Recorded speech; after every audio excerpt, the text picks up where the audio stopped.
Salam sejahtera buat kita semua. Tentunya hari ini adalah hari yang terbaik kita bisa bersilaturahmi dimanapun Bapak Ibu berada. Semoga tempat yang ditempati saat ini adalah tempat yang paling dicintai oleh Allah, yang paling disenangi oleh Allah, sehingga kecintaan senantiasa mengalir kepada kita semua. Bapak Ibu, untuk menghemat waktu, Pak Herdi sudah menyampaikan sebenarnya inti dari pertemuan hari ini terkait dengan PAK ya Pak. Kebetulan Prof. Sutikno ini adalah salah satu tim PAK dari Dikti, Kemendikbud Dikti ya Prof. Sutikno ya. Saya langsung saja Pak Sutikno, kita sudah juga berkirim beberapa pertanyaan gitu ya. Langsung saja waktu ini kita berikan kepada Prof. Sutikno. Kami persilakan. Jadi, terima kasih Pak Amir. Mohon izin beri barang 2 menit ya Pak Amir ya. Iya, silakan.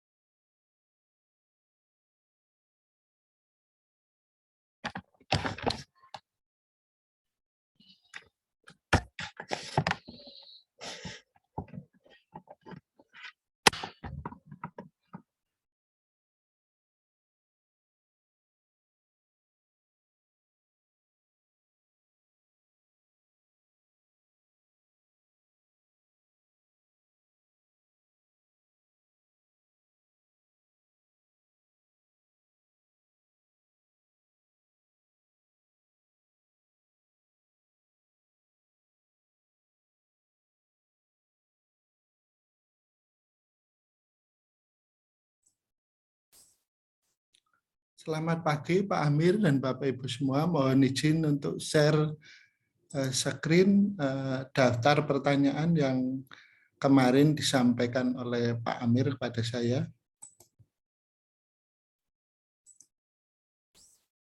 Apakah sudah kelihatan Pak Amir? Masih loading Pak, sebentar. Masih start screen. Oke, sudah bisa. Silakan. Oke, ya. Jadi memang ini pekerjaan yang cukup ini padat juga ya di bulan Juni ini pasca putusan Mahkamah Konstitusinya. Sebagai informasi, ini sebenarnya amar putusan Mahkamah Konstitusi berkaitan dengan pengajuan uji materi pasal 50 Undang-Undang Guru dan Dosen itu kan menolak seluruh materi gugatan penggugat ya. Namun sebagai pertimbangan hukum ya, Mahkamah dalam membuat amar putusannya itu ada beberapa hal pertimbangan hukum yang perlu ditindaklanjuti oleh Kemendikbudristek ya.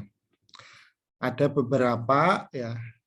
Sebenarnya ada 3 poin ya. Ada 3 poin yang sudah dituangkan dalam kebijakan terbaru dalam bentuk surat edaran Dirjen Dikti. Nah, setelah beredarnya surat edaran tersebut, ada beberapa pertanyaan dari publik, dari para dosen berkaitan dengan implementasi dari surat edaran tersebut ya. Ini ada beberapa pertanyaan yang telah disusun oleh Pak Amir dan timnya tentunya. Ini saya coba menjawab ya sejauh yang saya tahu dan mampu untuk menjelaskan. Nanti ada beberapa hal yang mungkin sifatnya kebijakan yang masih dirumuskan. Tentunya kita tunggu ya sampai kebijakan tersebut menjadi sebuah kebijakan resmi yang dipilih atau dilaksanakan oleh kementerian.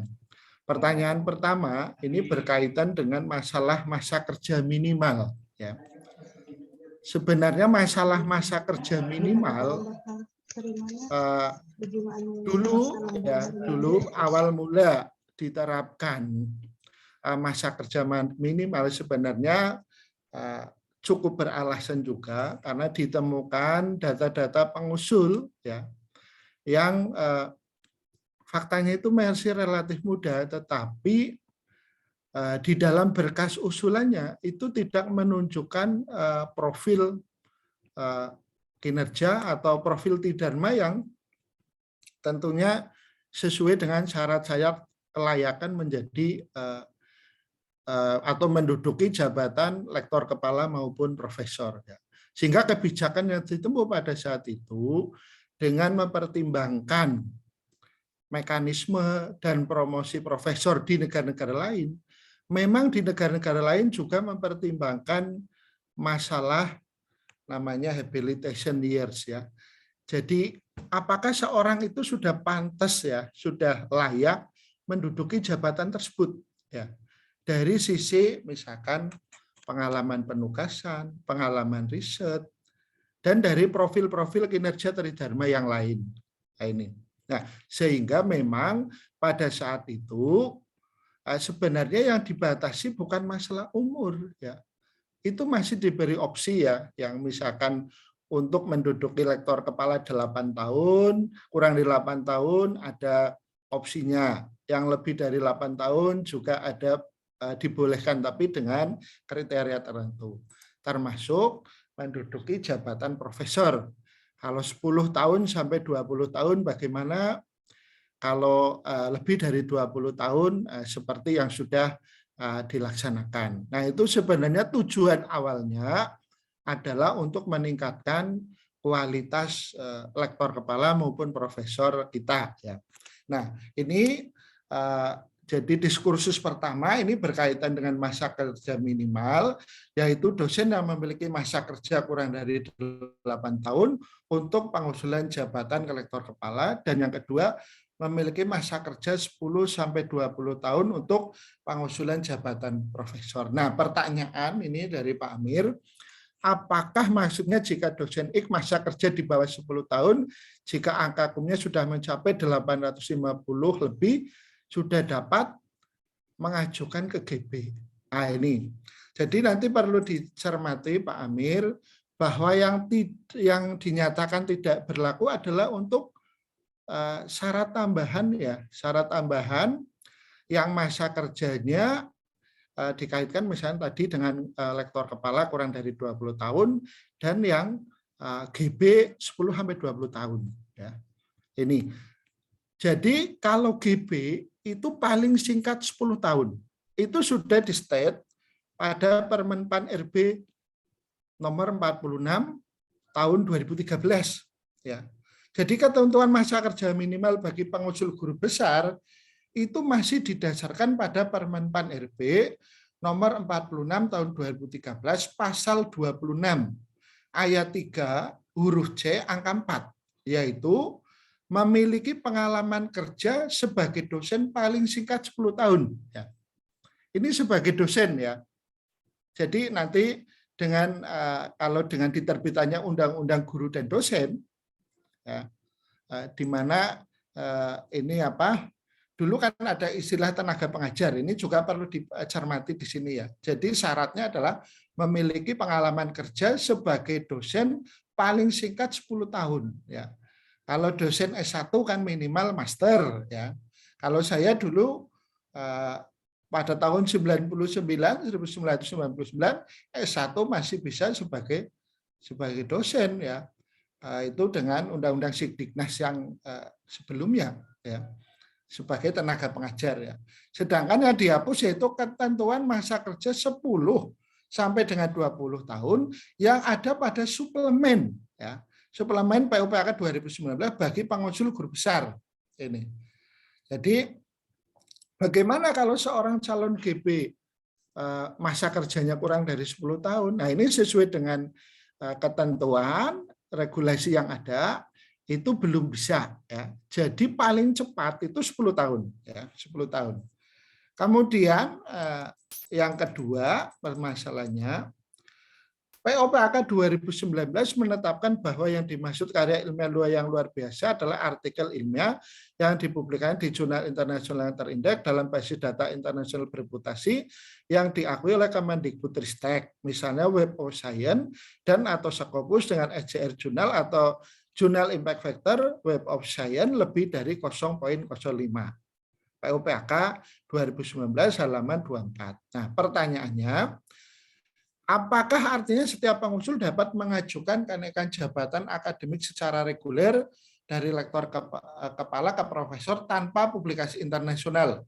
Nah, dengan catatan, semua publikasi yang diajukan tetap atau wajib harus merupakan karya ilmiah yang dipublikasikan pada jurnal nasional terakreditasi peringkat CITAS 1-6, jurnal nasional yang terindeks pada basis data yang diakui Kemendikbudristek, misalnya CAPI atau Indeks Copernicus, dan atau jurnal internasional yang tidak terindeks pada basis data internasional bereputasi. Oke ya.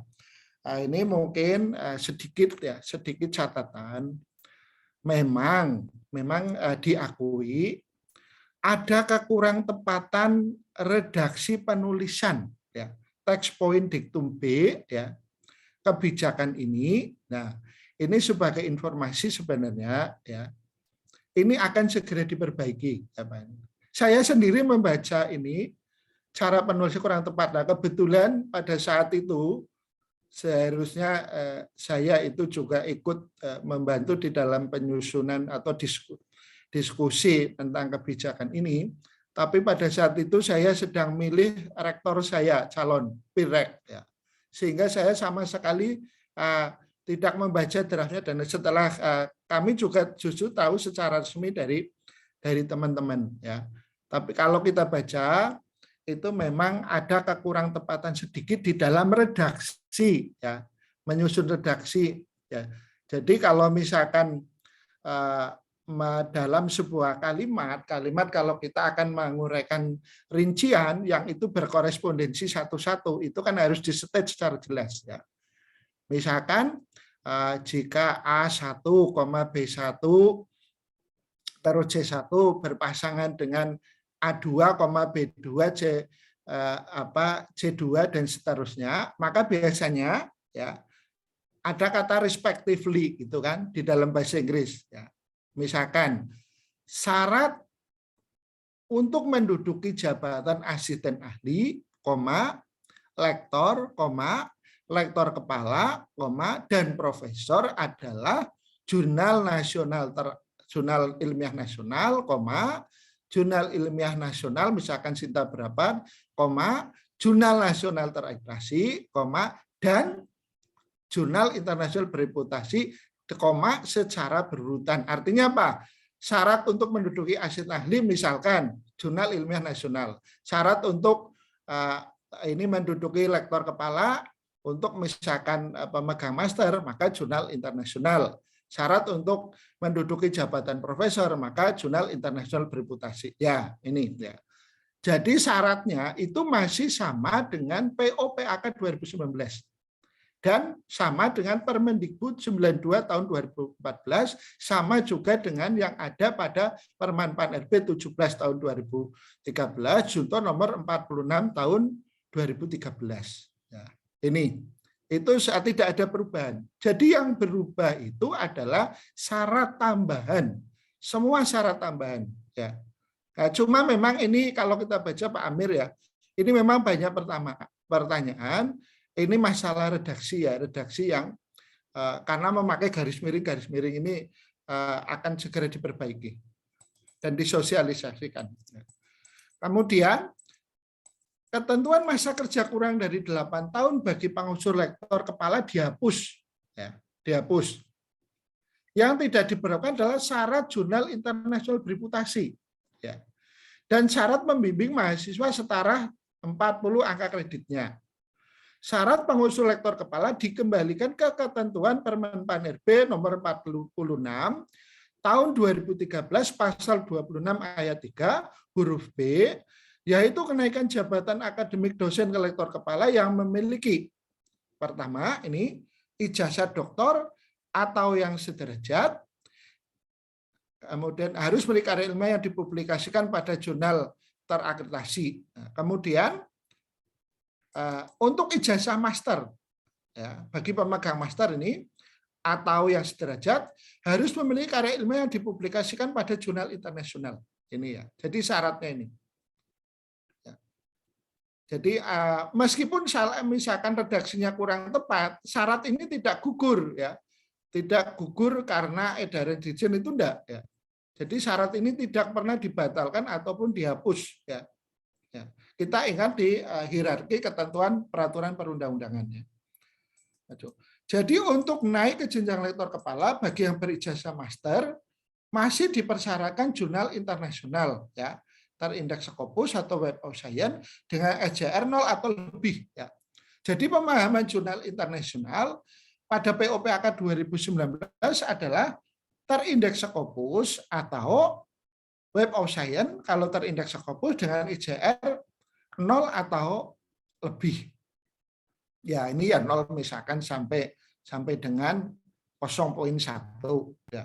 Dan bagi pemegang ijazah doktor syaratnya adalah jurnal nasional terakreditasi dikti peringkat 1 atau 2 ya.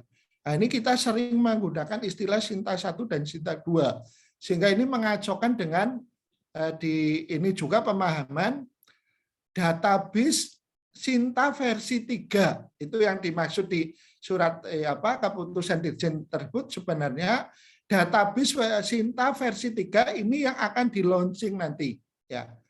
Jadi Sinta sekarang kan versi 2. Nanti ada update dari database Sinta versi 2 dinamai Sinta versi 3. Bukan Sinta 3 ya.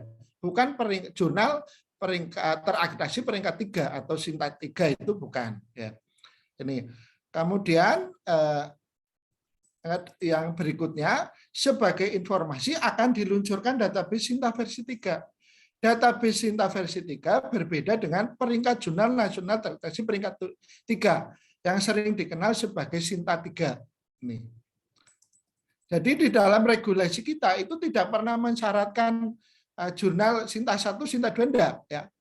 Di dalam Permendikbudristek tentang akreditasi jurnal itu peringkat akreditasi tidak menggunakan istilah Sinta 1, Sinta 2 sampai dengan Sinta 6. Tapi peringkat 1, peringkat 2 dan seterusnya sampai peringkat 6. Nah, kemudian pertanyaan berikutnya, bagaimana posisi jika pengusul jurnal internasional terindeks dalam basis data internasional bereputasi yang diakui oleh Kemendikbudristek misalnya Web of Science dan atau Scopus dengan SJR jurnal atau jurnal impact factor Web of Science lebih dari 0,05. Ini POPAK 2019 halaman 24. Ini pertanyaannya tidak jelas ya Pak Amir ya. Maksudnya apa? Maksudnya apakah yang ditanyakan yang dimaksud untuk pengusul ya, yang memiliki jurnal internasional dengan misalkan SJR atau impact factor jurnal Web of Science lebih dari 0,05 bagaimana gitu kan. Nah ini saya menduga saja pertanyaannya sebagai penjelasan kriteria jurnal internasional bereputasi ya sama yaitu jurnal terindeks Scopus atau Web of Science dengan SJR lebih dari 0,1 dan memenuhi kriteria lainnya sesuai butir A sampai dengan M ya pada POPAK 2019 ya. Jadi yang nilai SJR lebih dari 0,1 itu kan di N ya. Jadi kriteria artikel yang baik, jurnal yang baik mohon dicermati ya Pak Amir dan Bapak Ibu. Itu di POPAK 2019 itu dijelaskan artikel yang baik dan jurnalnya baik. Nah, jurnal yang dapat digunakan untuk syarat menduduki jabatan itu jurnal internasional ada A, B, C sampai dengan N ya. Di situ ya.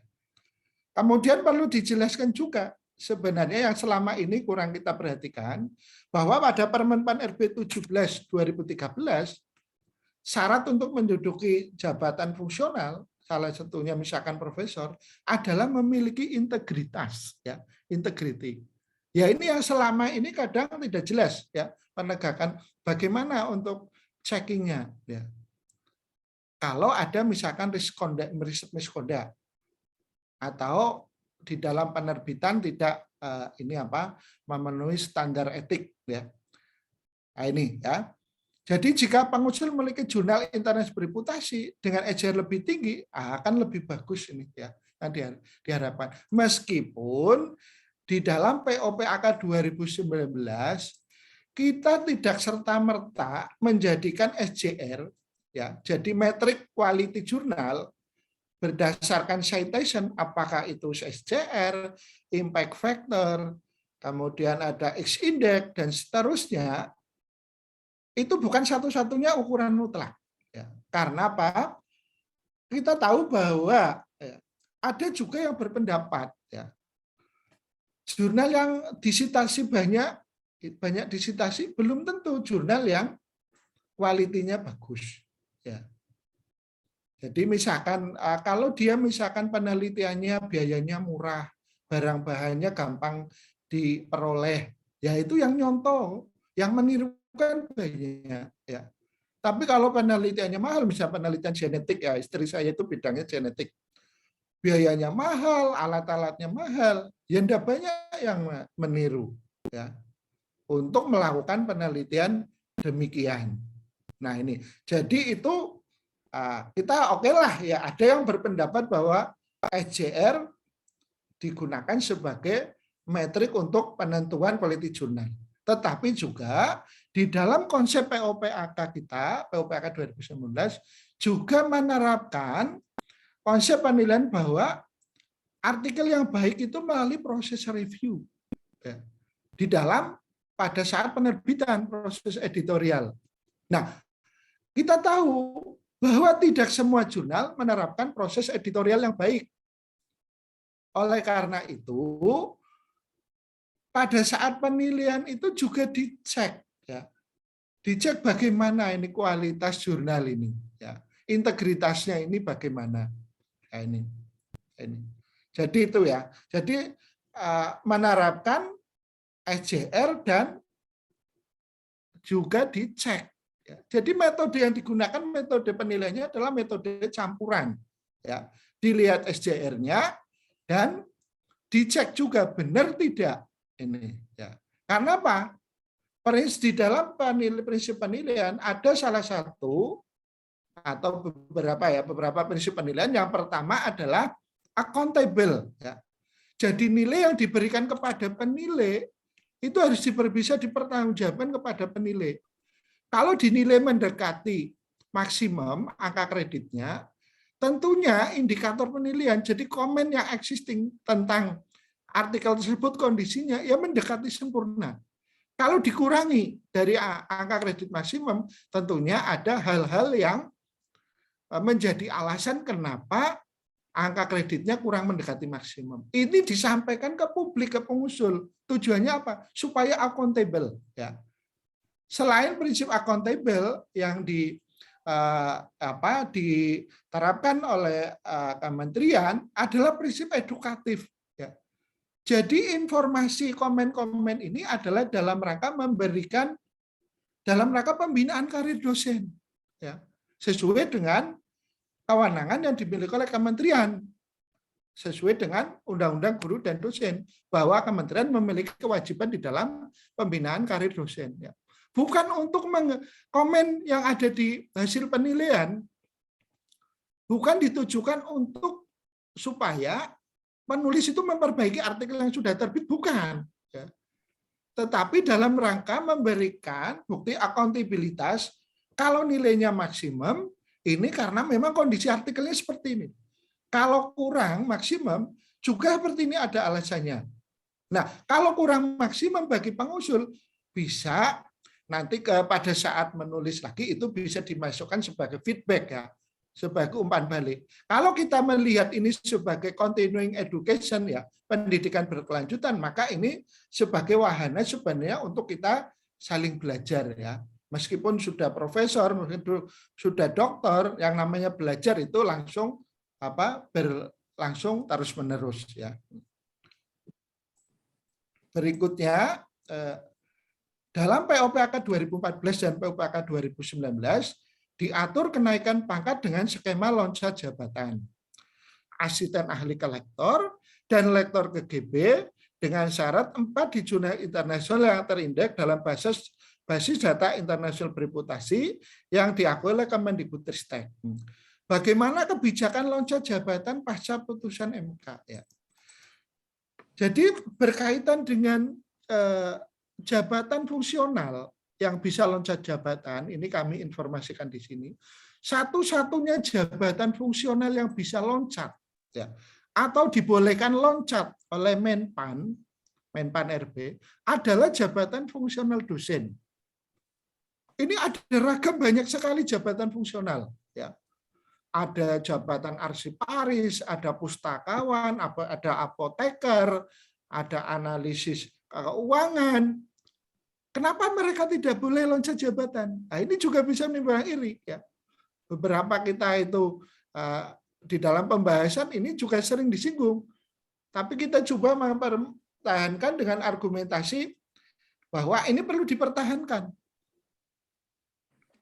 Jabatan fungsional dosen diberi kesempatan untuk loncat. Ya.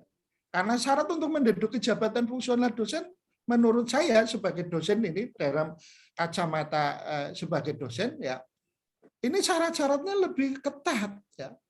Kalau mau profesor harus S3 dulu. Ya. Kan di jabatan fungsional lain tidak ada. Ya ini sehingga kita juga mencoba untuk tetap mengusulkan bahwa hak untuk dosen loncat jabatan itu bisa tetap dipertahankan meskipun ada revisi ketentuan yang baru. Nah, bagaimana pasca putusan MK ini? Tidak ada perubahan, ya. Karena MK itu tidak menyarankan apapun berkaitan dengan loncat jabatan ini, ya. Ketentuan kebijakan loncat jabatan telah lama berlaku istimewa bagi dosen, ya. Di mana tidak ada jabatan fungsional lain yang ada ketentuan dapat mengajukan loncat jabatan. Nah, ketentuan loncat jabatan ini telah diatur ya bagi dosen itu pada Permen Pan RB 46 tahun 2013 pasal 26 ayat 4. Ya, di sana bahwa dosen itu bisa loncat jabatan. Loncat jabatan nanti dari asisten ahli bisa ke lektor kepala, dari lektor bisa ke profesor. Nah, kemudian ini juga dinyatakan pada pasal 29 ayat 3 Peraturan Bersama Mendikbud dan PKN nomor 4 PB 8 2014 dan nomor 24 tahun 2014. Kemudian dinyatakan juga secara eksplisit dengan syaratnya pada Permendikbud nomor 92 tahun 2014 pasal 11 ayat 1, ayat 2, ayat 3 dan ayat 4. Ini pada Permendikbud 92 tahun 2014 saya coba bacakan ya. Pada ayat pertama, dosen yang berprestasi luar biasa dapat dinaikkan ke jenjang jabatan akademik 2 tingkat lebih tinggi ya. Loncat jabatan dari asisten ahli ke lektor kepala atau dari lektor ke profesor ya. Dan pangkatnya dinaikkan setingkat lebih tinggi sesuai dengan peraturan perundangan. Nah ini. Pemaknaan dari berprestasi luar biasa yang namanya extraordinary ya, achievement atau excellent, ini tentunya kan harus biasa dari yang biasa-biasa. Kalau extraordinary sebenarnya misalkan menerbitkan artikel di jurnal yang asal Scopus dengan AJR yang hanya lebih dari 0,1, reviewnya kurang begitu baik, ya itu bukan luar biasa namanya. Syarat untuk ini pun dibandingkan dengan negara lain itu sudah sangat rendah kita, ketinggalan, ya, sangat ketinggalan. Kemudian kenaikan jabatan akademik dari asisten ahli ke lektor kepala, sebagaimana dimaksud pada ayat 1, dapat dipertimbangkan apabila ini yang A, pertama ini paling singkat 2 tahun menduduki jabatan asisten ahli. Ya. Ini jadi 2 tahun dulu lalu jabatan asisten ahli. Ya. Kemudian memiliki ijazah doktor. Ya. Ijazah doktor memiliki paling sedikit 2 karya ilmiah yang dipublikasikan pada jurnal ilmiah yang berreputasi sebagai penulis pertama.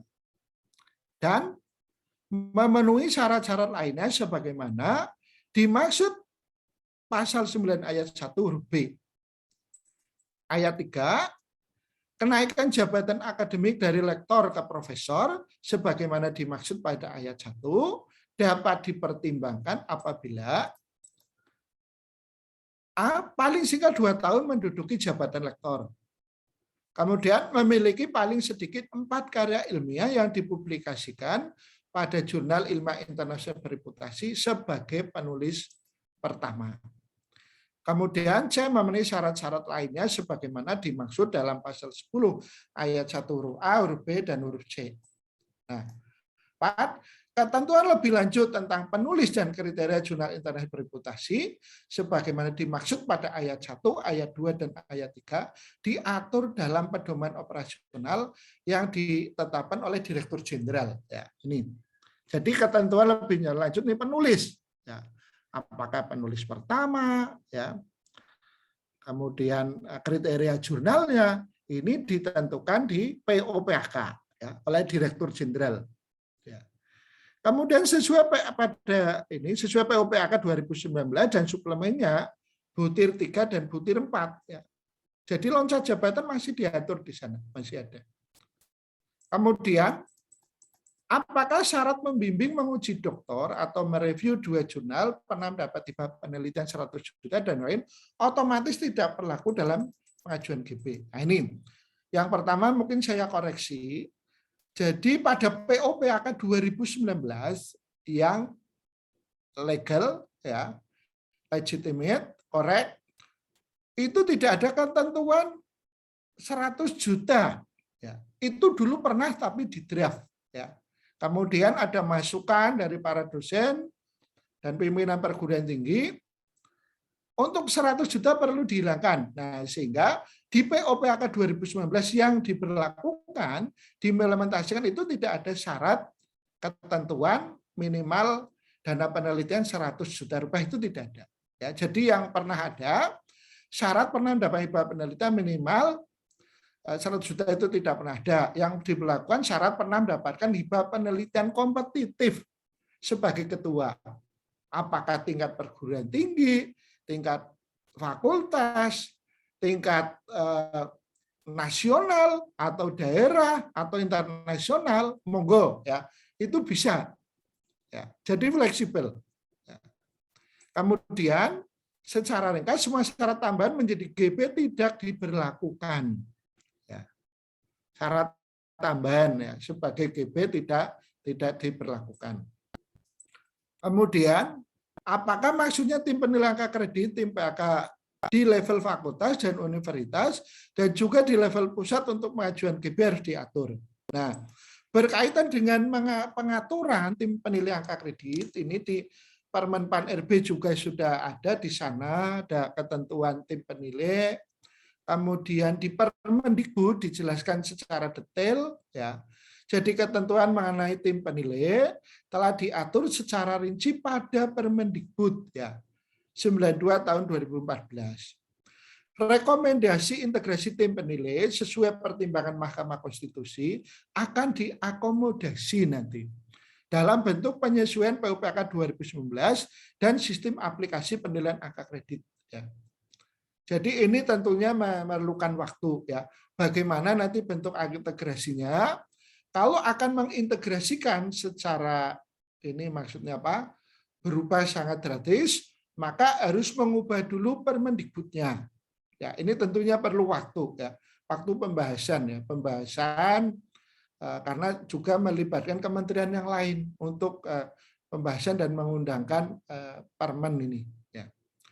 Kemudian kalau untuk aplikasi ini apa sesuai dengan edaran Dirjen berdasarkan kebijakan baru, paling nanti akan diambil langkah-langkah teknis masih mengacu pada Permendikbud yang ada. Ya, kalau nanti misalkan karena sebenarnya tanpa putusan MK tentang uji materi pasal 50 Undang-Undang Guru dan Dosen, kita itu sudah 2 tahun in progress ya.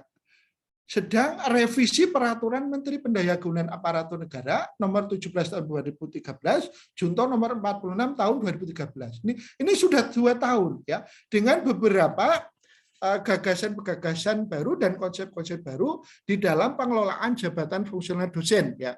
Yang ini sebenarnya nanti akan diterapkan akan berubah cukup fundamental. Banyak sekali hal-hal yang baru.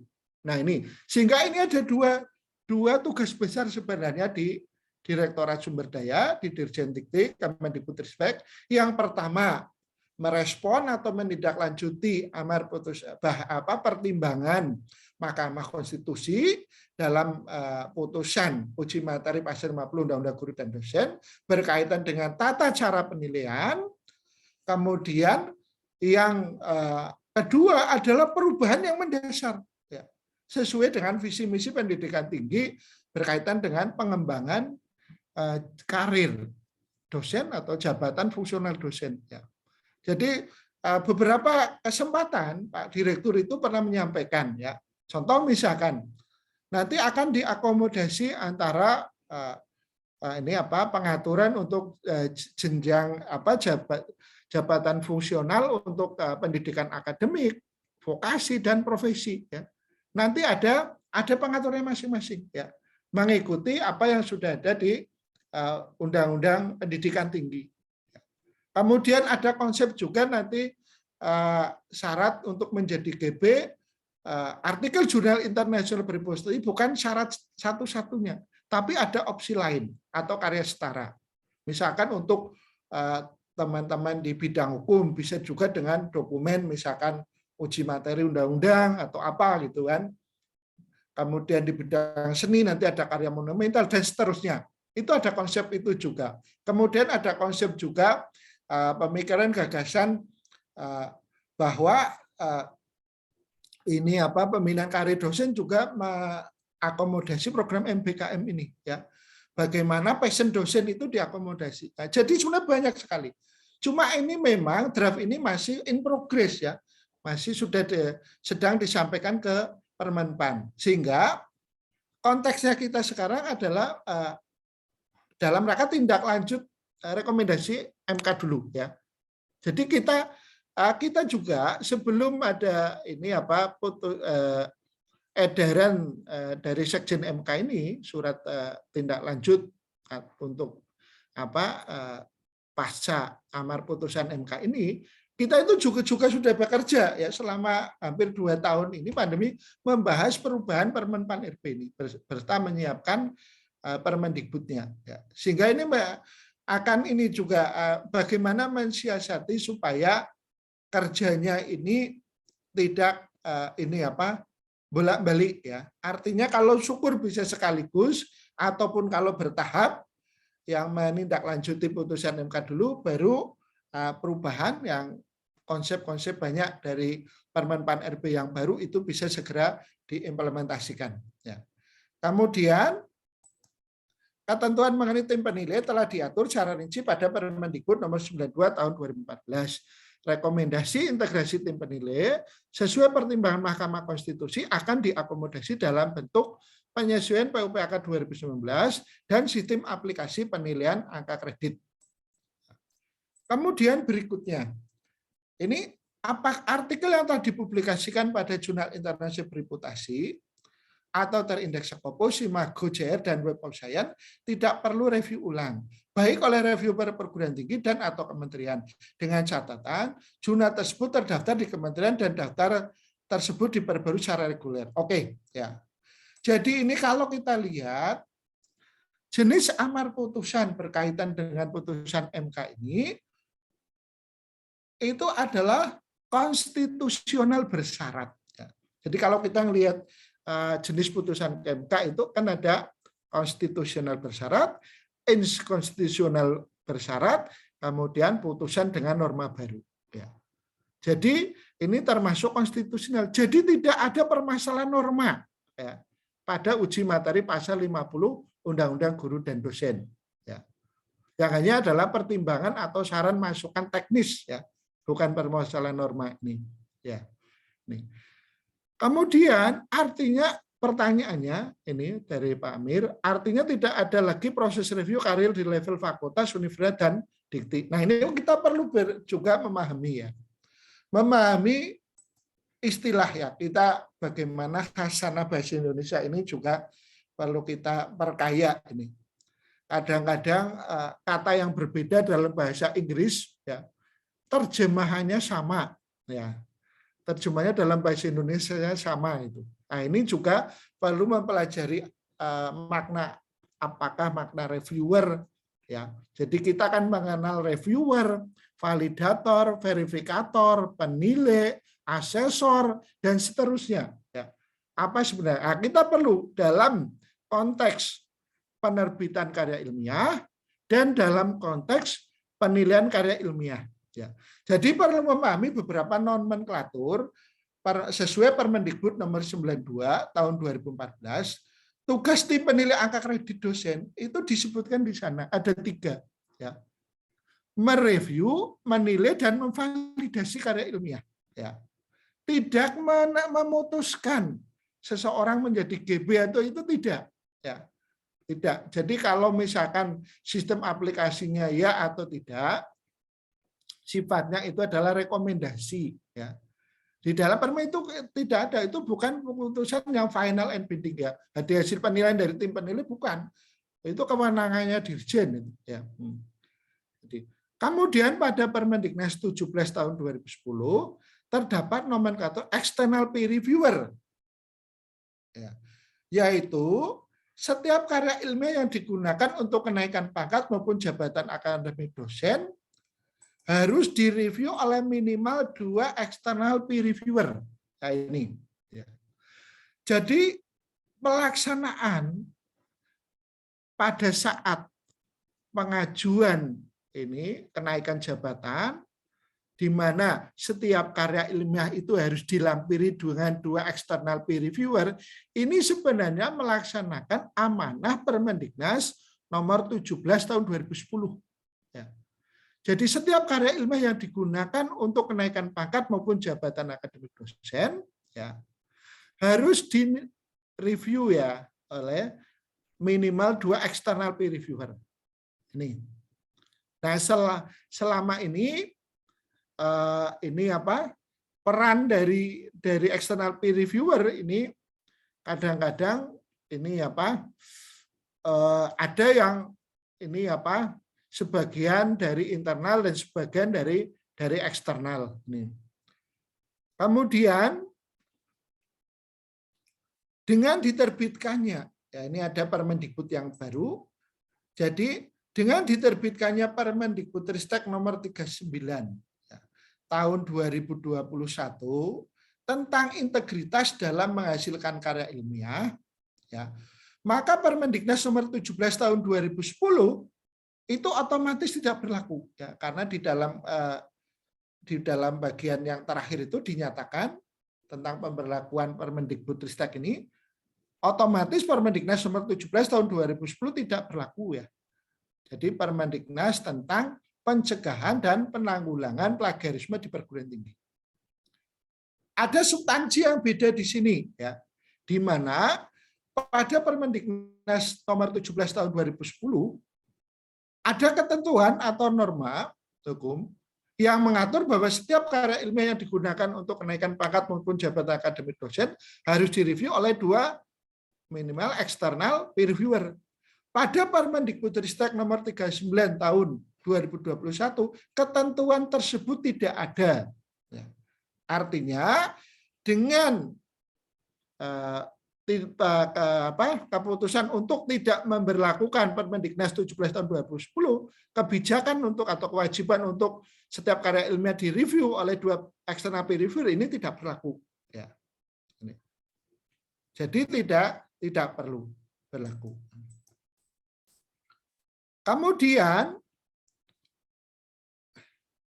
di level perguruan tinggi tetap ada tim penilai perguruan tinggi yang bertugas menilai karya ilmiah yang digunakan untuk kenaikan pangkat atau jabatan akademik dosen, terutama yang asisten ahli dan lektor. Itu kan harus ada. Ya. Asisten ahli dan lektor itu kan dikelola dari dulu sesuai dengan ketentuan pada Permenpan RB 17 tahun 2010 2013 itu dinilai dan ditetapkan di perguruan tinggi. Ya. Indikator yang dinilai pada setiap karya ilmiah mengacu pada surat edaran Dirjen Dikti nomor 434 E4 KK 00 2002 tanggal 31 Mei tentang kebijakan baru ya. Ini apa yang dinilai? Ada di sana disebutkan Misalkan kesesuaian topik artikel dengan lingkup jurnal, dengan kompetensi atau kepakaran dosen. Ada potensi pelanggaran integritas enggak dalam menghasilkan karya ilmiah. Itu yang dimaksud di sana. Ya. Jadi nanti di dalam pemeriksaan integritas dalam menghasilkan karya ilmiah mengacu pada Permendikbudristek nomor 39 tahun 2021. Apa yang diatur di sana? Kalau kita melihat Permendiknas 17 tahun 2010, itu hanya mengatur tentang riset misconduct yang major, salah satunya adalah plagiarism, ya, tindakan plagiat, ya, pencegahan dan penanggulangan plagiat di perguruan tinggi. Tetapi tiga jenis riset misconduct besar yang lain itu belum diatur di situ. Seperti apa? Seperti falsifikasi fabrikasi. Ya. Itu belum diatur. Nah, pada Permendikbudristek nomor 39 tahun 2021, skup yang diatur dalam peraturan ini tidak hanya meliputi tentang plagiat, tetapi juga tentang falsifikasi, fabrikasi, dan kepengarangan yang tidak sah, dan pengajuan jamak. Nah, ini perlu hati-hati Bapak Ibu. Ya. Jadi ini sudah disetet secara tegas pada Permendikbudristek nomor 39 tahun 2021. Kenapa ini penting? Kami bukan di tim penyusun ini, tapi cukup mengapresiasi. Ya, ini sangat baik juga tentang kebijakan integritas dalam menghasilkan karya ilmiah. Karena kita lihat berdasarkan tulisan-tulisan yang mengkritisi kondisi publikasi kita, kita ini kan luar biasa ya, menjadi target jurnal-jurnal predator. Ya. Kemudian bagaimana kuali kontrol kenaikan jabatan fungsional di level universitas dan dikti. Ya. Tentunya kalau kita baca di surat edaran Sekjen MK, itu kan ada tiga hal. Yang pertama bahwa ada statement dari di dalam pertimbangan hukum Mahkamah Konstitusi bahwa jabatan profesor itu merupakan jabatan fungsional dosen yang tertinggi. Ya, ini maka perlu di dalam pembinaan karirnya perlu keketatan, ya, perlu tentunya yang kualitinya dijamin. Ya. Kemudian yang kedua, kontrol mutu ini harus dilakukan dan ditegakkan, dilaksanakan. Itu yang poin 2. Ya. Jadi masalah kontrol mutu di dalam promosi profesor itu bahkan menjadi mandatori. Ya. Mandatori berarti itu sangat mengikat, karena itu wajib dilakukan. Sementara berkaitan dengan saran, di dalam pertimbangan tersebut, kalau kementerian sudah memiliki daftar jurnal yang bereputasi, daftar jurnal internet bereputasi, ya, dan diupdate setiap saat real time, maka karya ilmiah yang digunakan untuk kenaikan pangkat maupun jabatan itu tidak perlu direview ulang.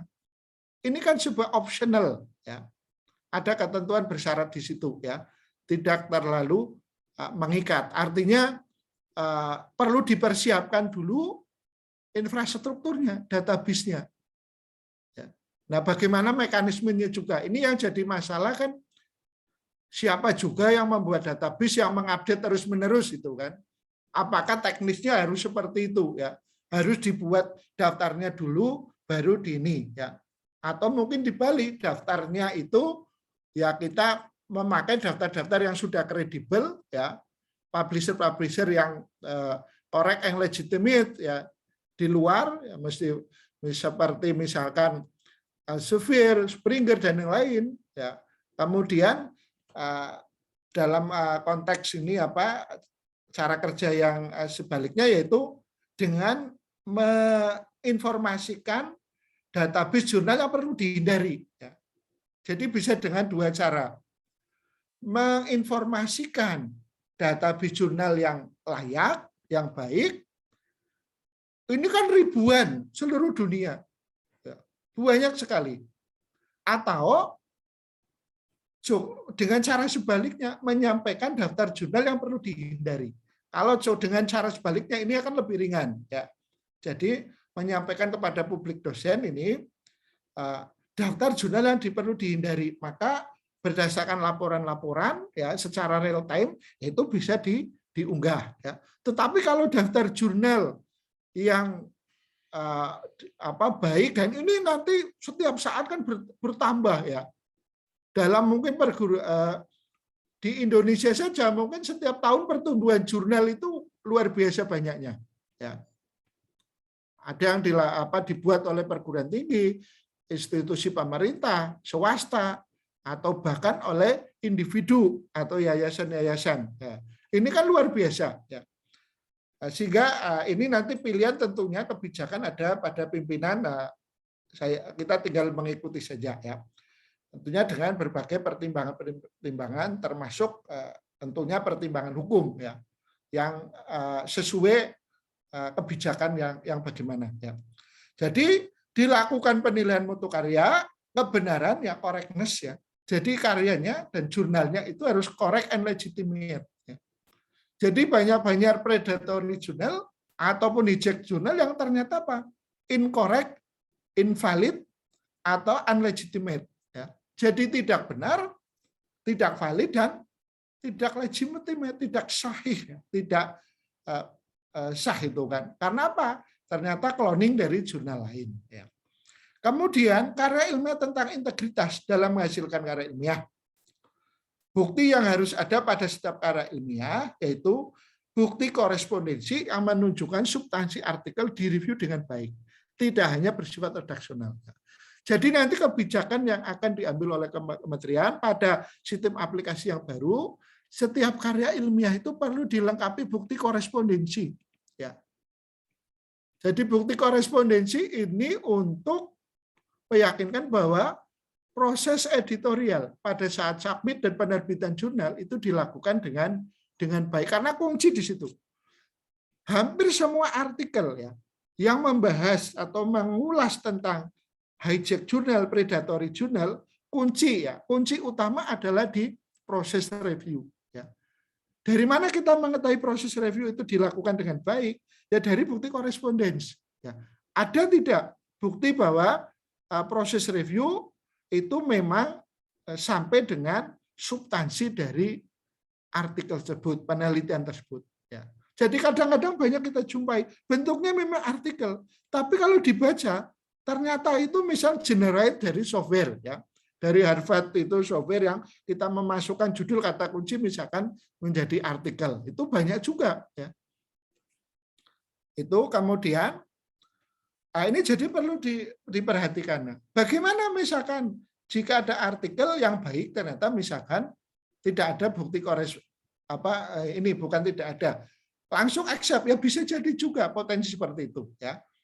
Karena apa? Kalau dia misalkan sudah orang yang terpercaya, kredibel, reputasinya baik, bisa saja nanti misalkan korespondensinya dalam 1 bulan langsung accept. Tapi kan faktanya artikelnya baik ya. Jadi ini saling melengkapi sebenarnya. Kalau artikelnya sudah betul-betul baik dilihat ya, bukti korespondensi ini kan nanti melengkapi.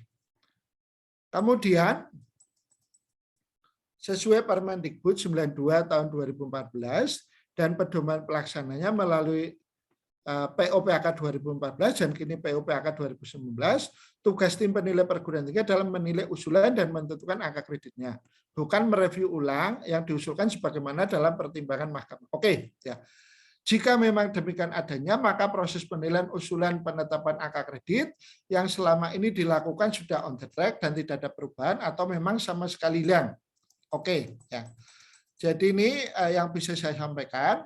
Hal yang disampaikan dan ditanyakan oleh Majelis Hakim pada saat sidang Mahkamah Konstitusi adalah berkaitan dengan artikel yang sudah terbit ya. Mengapa harus direview ulang? Ini. Nah, review yang dimaksud oleh Majelis Hakim adalah review yang komentarnya seolah-olah menyarankan kepada penulis artikel untuk memperbaiki artikel ya. Padahal artikel sudah terbit. Nah, ini sebenarnya tidak logis ya. Kita pun menerima apa yang disampaikan oleh Mahkamah ini kan, Mahkamah Konstitusi ya. Jadi ini yang tidak logis ya. Kalau penulis harus memperbaiki artikel yang sudah terbit ya berkaitan dengan tata tulis, kecuali kalau ada retraction ya, kalau ada perubahan yang sangat fundamental ya berkaitan dengan integritas atau apa, itu memang itu bisa juga ditarik ya. Nih, kemudian padahal ini review dan penilaian yang dimaksud pada POPAK 2019 adalah memberikan deskripsi ya berkaitan dengan kondisi artikel agar nilai yang diberikan sinkron dan konsisten dengan isi komentar. Nah, ini dalam rangka menerapkan prinsip penilaian yang akuntabel ya. Nah, kadang-kadang perbedaan gaya redaksi, deskripsi komentar antara penilai ya. Jadi kemampuan penilai ini juga beda-beda di dalam memahami atau di dalam menuliskan komentar, itu pun beda-beda cara menuliskannya.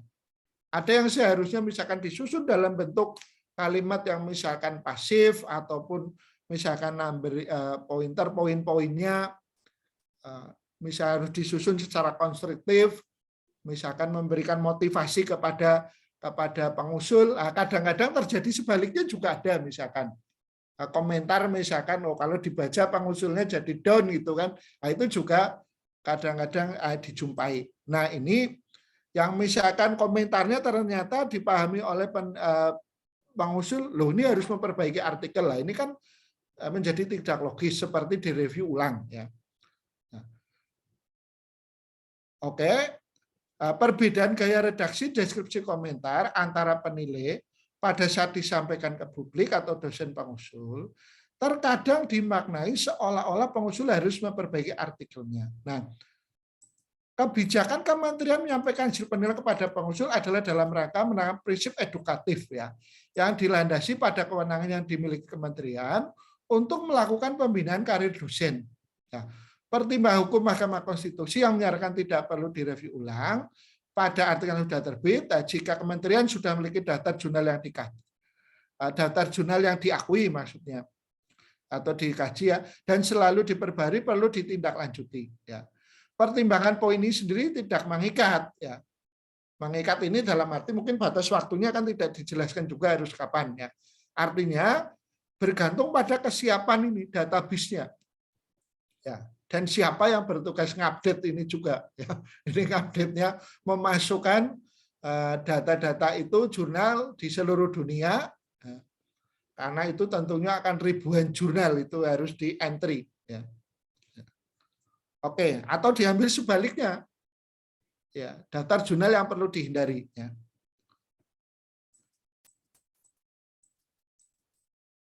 Pada pertimbangan hukumnya, Mahkamah Konstitusi juga menjelaskan karya ilmiah yang diusulkan perlu dilakukan penilaian untuk menjaga mutu ya. Jadi istilahnya penilaian ya. Penilaian kan berarti menilai juga karya ilmiah, melihat kondisinya. Barangkali yang perlu dikembangkan dan distandarisasi adalah indikator penilaian karya ilmiah. Ya. Jadi tugas tim penilai adalah memeriksa kesesuaian mutu artikel dan jurnal dengan indikator penilaian yang lebih rinci dan terstandarisasi. Ya. Kemudian berikutnya, terkait dengan proses pengajuan yang ditunda sampai akhir Juni 2002, nih, apakah berkas yang masuk ke Dikti sebelum Juni 2002 masih diberlakukan skema awal ya? Tidak berlaku surut. Nah, ini tentunya setiap kebijakan yang dilakukan kementerian itu selalu mempertimbangkan bagaimana kebijakan itu tidak merugikan atau menyulitkan dosen. Ya. Sejauh yang kami tahu beberapa tahun membantu di kementerian itu selalu mempertimbangkan itu ya. Bagaimana kebijakan misalkan dalam penutupan sementara atau ada kebijakan baru selalu memberi ruang atau diambil kebijakan supaya kebijakan itu tidak merugikan dosen ya. Jadi untuk usulan yang statusnya diajukan di Dikti sedang dilakukan akselerasi ini ya. Penilaian sampai dengan 15 Juni 2002 ya. Ini jadi kita penilai ini di bulan-bulan ini itu mendapat banyak penugasan ya. Dan di tempat saya sendiri sedang ujian ya, ujian akhir harus membuat soal juga ya. Ujian akhir mahasiswa ini ya. Jadi harus banyak olahraga biar kepalanya tidak pusing ya. Kemudian sedang untuk usulan perbaikan yang dengan kebijakan baru menjadi memenuhi syarat ya. Jika sudah diajukan kembali bisa dinoli atau diloloskan. Ya. Jadi tidak usah khawatir ini Pak Amir dan Bapak yang lain.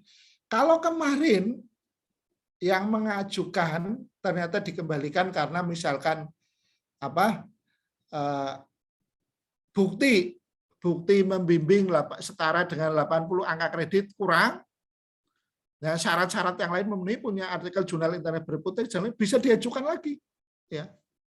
Itu kan syarat itu sudah tidak diberlakukan. Diajukan lagi berarti kan memenuhi syarat ini.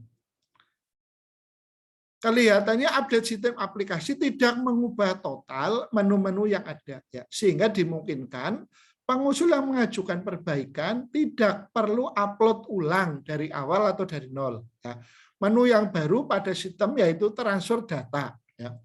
Sinkronisasi dari database Sinta versi 3 ya, ke sistem aplikasi PAK. Ya.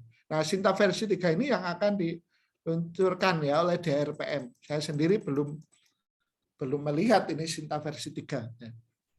Nanti Sinta versi 3 ini akan terintegrasi dengan Anjani. Ya. Anjani ini untuk sistem pelaporan berkaitan dengan integritas dalam menghasilkan karya ilmiah. Ya.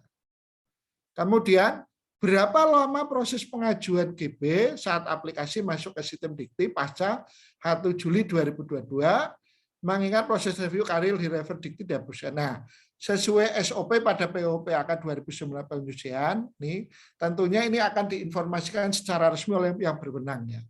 Berapa ini karena ini kan belum, ini nanti berkaitan dengan sistem aplikasi yang dibuat, kemudian tentunya ada kebijakan resmi, ya, saya belum bisa menyampaikan atau belum tahu berapa. Tentunya kalau ada penyederhanaan waktu yang dibutuhkan penilaian di perguruan tinggi dengan di Dikti ini kan menjadi terkompres, ya, waktunya menjadi lebih singkat. Nah, ini sebenarnya kebijakan ini yang sebagai bukti atau sebagai wujud di dalam menindaklanjuti pertimbangan Mahkamah Konstitusi. Ya. Demikian yang bisa saya sampaikan Pak Amir dan Pak Ardis, Bapak Ibu yang lain, monggo jika bahkan mungkin dari Bapak Ibu ada yang menambahkan, ya, sebagai bahan masukan untuk saya juga di dalam memahami ketentuan-ketentuan di dalam jabatan fungsional dosen ini. Terima kasih.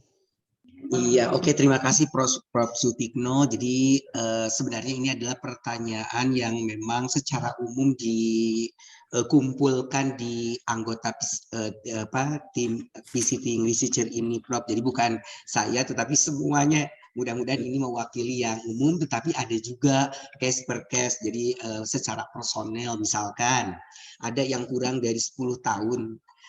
Dia sekarang posisinya sudah melewati 2 tahun di lektor, lihat kumnya itu sudah melebihi 1000. Nah, gitu kan. Tetapi secara pengalaman kerja memang kurang dari 10 tahun, gitu kan. Sementara tadi permen itunya PAN-nya memang minimal harus 10 tahun untuk ini. Nah, kira-kira apa ya sebaiknya dia ke lektor kepala yang 700 atau menunggu mundur waktu sampai menunggu 10 tahun, kira-kira menurut Prof. Sutikno mana ya yang bisa diambil untuk kasus tersebut begitu?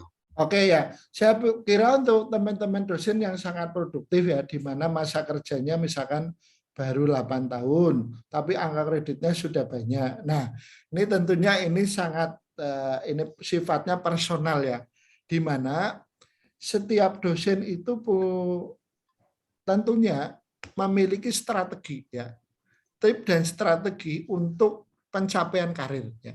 Jadi yang pernah saya lakukan itu pada saat saya baru lulus doktor, itu saya membuat perencanaan sampai detail. Ya, jadi Pak Amir itu membuat perencanaan detail. Kita akan menjadi lektor kepala kapan, profesor kapan, kemudian dari time frame-nya itu, ya, kerangka waktunya itu kita sudah tetapkan. Kemudian goal-nya kan jelas ini, ya, itu kan kayak seperti roadmap, ya. Roadmap untuk karir kita gitu kan. Kemudian kita buat schedule juga. Kira-kira stepping up-nya bagaimana, ya. Kalau kita sudah tetapkan misalkan dalam 10 tahun atau berapa tahun kita harus menjadi profesor dengan melalui dari rektor kepala dan profesor atau loncat jabatan, strateginya itu masing-masing. Nah, nanti setiap tahun harus membuat apa, karya-karya apa saja yang dibuat, ini artikel atau buku atau paten dan seterusnya, ini harus direncanakan masing-masing ya Pak Amir ya. Tentunya ini sangat individual sekali. Karena banyak juga mungkin yang terjadi sebaliknya. Ya, dia angka kreditnya sudah banyak ribuan, publikasinya di mana-mana, rekognisinya, reputasinya itu diakui di mana-mana, world class bahkan. Tapi dia nggak mau naik pangkat juga banyak gitu kan. Yang saya cukup lah, mungkin tidak perlu juga misalkan dengan jabatan ini gitu, karena dia sudah secara real juga sudah diakui di internasional. Nah, tapi yang perlu dia perhatikan di sini, perlu perguruan tinggi juga punya kepentingan di sini. Ya. Jadi itu bukan hanya dosen hak semata dosen saja, ya. Tapi perguruan tinggi atau institusi juga punya hak ya untuk sumber dayanya memiliki ini jenjang jabatan fungsional yang tentunya baik ya dari sisi ini apa ini karirnya baik. Karena apa? Itu dibutuhkan untuk oleh institusi juga untuk akreditasi, untuk pembukaan prodi baru dan seterusnya ya.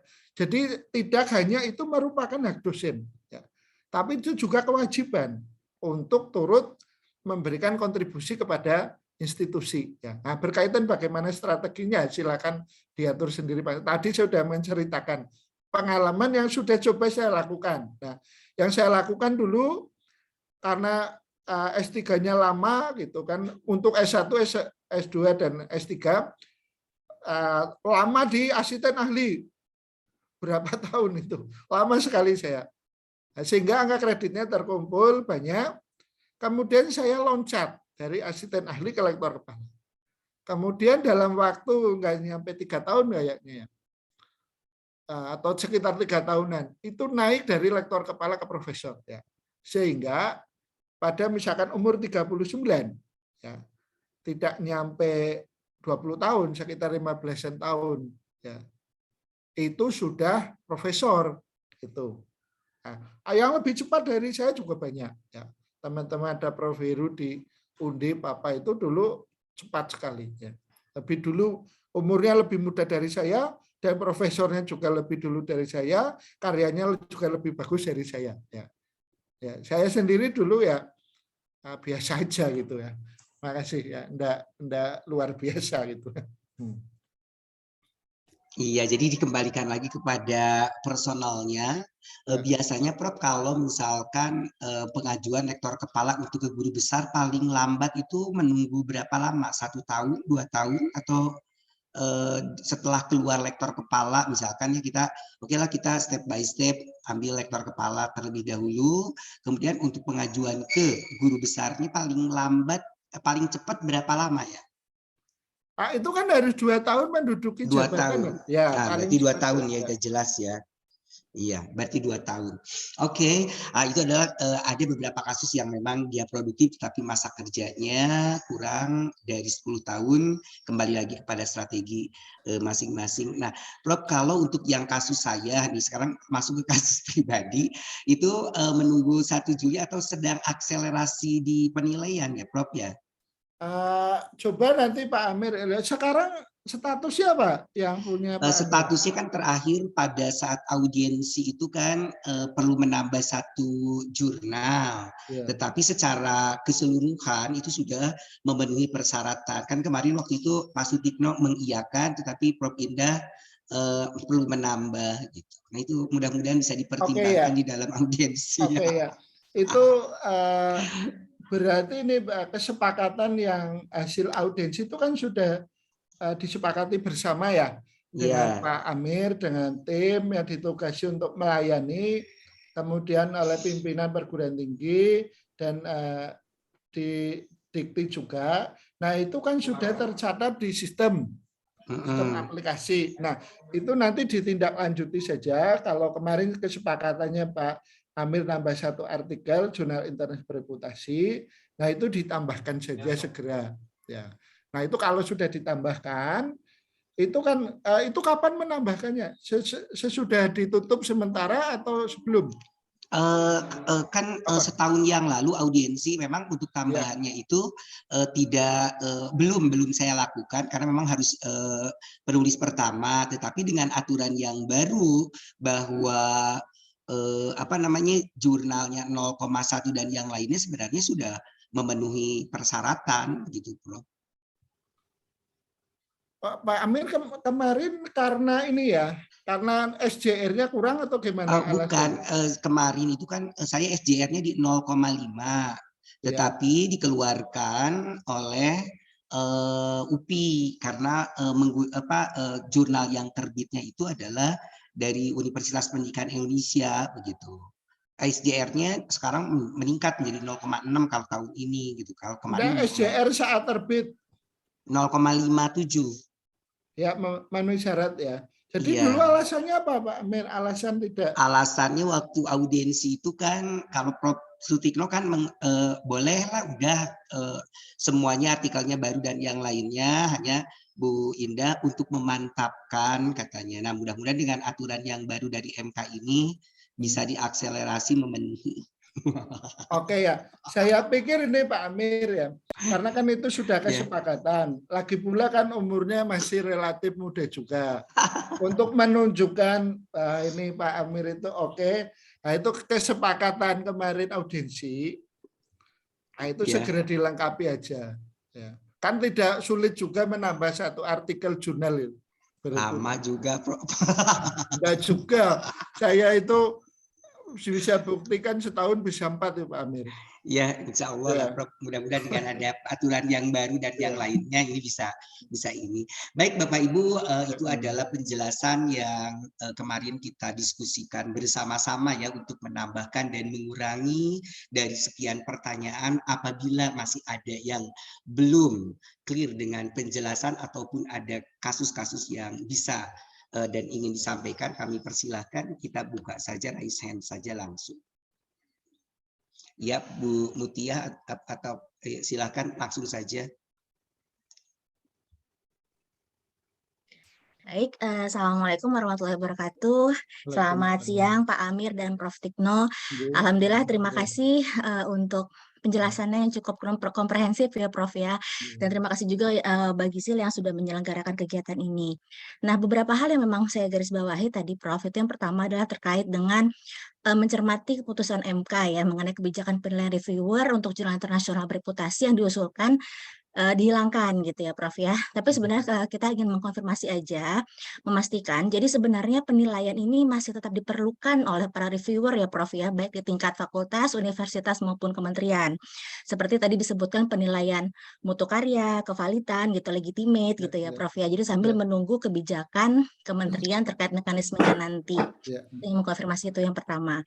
Yang kedua gini Prof, jadi kami ini sedang merangkum beberapa tolakan-tolakan dari Dikti ya, kami dari SDM UI ya Prof ya. Jadi memang di sini yang kami catat ada beberapa tolakan terkait dengan permintaan penilaian kinerja atau bukti sertifikat proceeding. Nah, jika yang bersangkutan adalah presenter, memang benar hal tersebut harus dilengkapi. Namun kalau misalnya bukan presenter, bagaimana sebaiknya menyikapi hal tersebut kira-kira ya Prof ya? Apakah tetap perlu dilengkapi gitu bukti kinerjanya, namun bukan nama pengusul sebagai presenter, atau perlu dijelaskan di surat klarifikasi UI misalnya ke kementerian nantinya Prof? Kira-kira itu aja dulu Prof. Oke. Terima kasih. Saya pikir itu di POPAK itu kan sebenarnya fleksibel ya Bu Rahimah ya.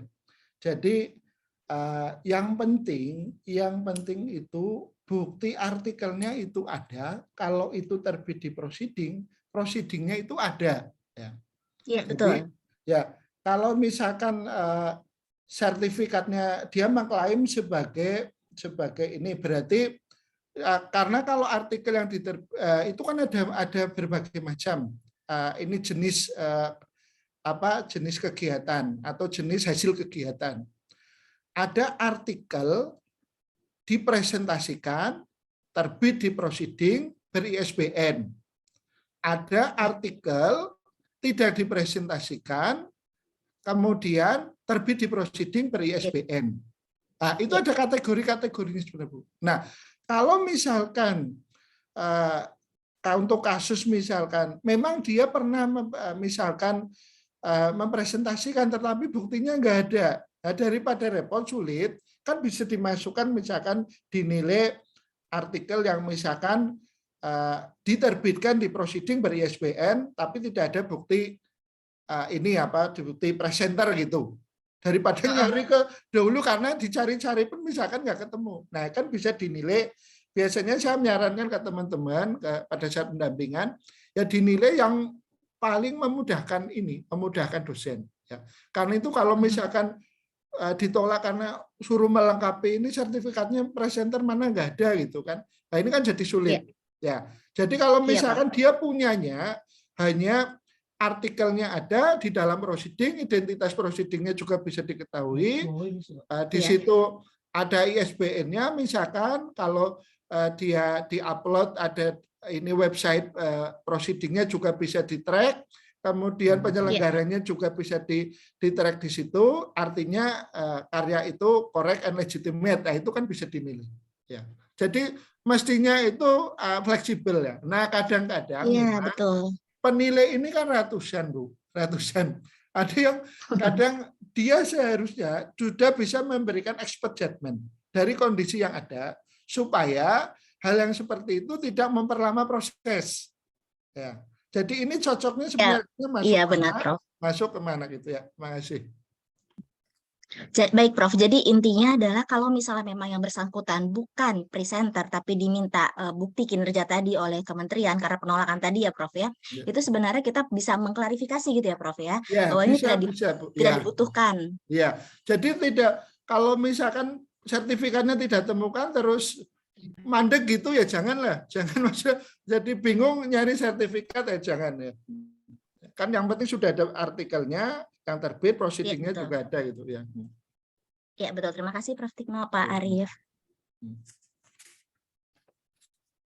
Iya, silahkan yang lainnya untuk hal-hal yang terkait dengan pasca keputusan MK ini. Di satu sisi memang berita yang di surat kabar bahwa tidak perlu lagi jurnal internasional, dan kita sudah meluruskan bahwa pemberitaan itu hoax ya, jadi artinya tidak benar, tetap kembali kepada kebutuhan untuk publikasi internasional khususnya yang di guru besar terutama ya, kembali ke PAK yang tahun 2014 ya kalau nggak salah seperti itu.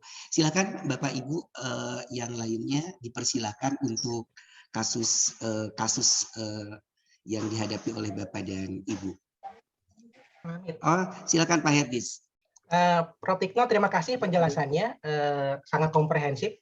Nanti mungkin barangkali kalau Prof Tikno berkenan, bahan yang Prof siapkan bisa di-share ke kami ya, Prof. Saya izin untuk nanti saya kirim ke Pak Amir untuk dapat disebarkan ke kawan-kawan. Saya hanya ingin mengklarifikasi saja, Prof, supaya tidak mispersepsi. Yang poin kedua, pertanyaan teman-teman visiting research untuk loncat jabatan. Yang pertama, masa kerja tetap minimal 10 tahun ya, Prof, untuk guru besar. Itu yang pertama. Yang kedua, untuk loncat jabatan dari AA ke LK atau dari L ke lektor ke guru besar, itu tetap diperlukan 4 jurnal sebagai penulis pertama, di mana 2 jurnal harus SJL-nya sesuai dengan rumpun masing-masing. Gitu ya, Prof ya?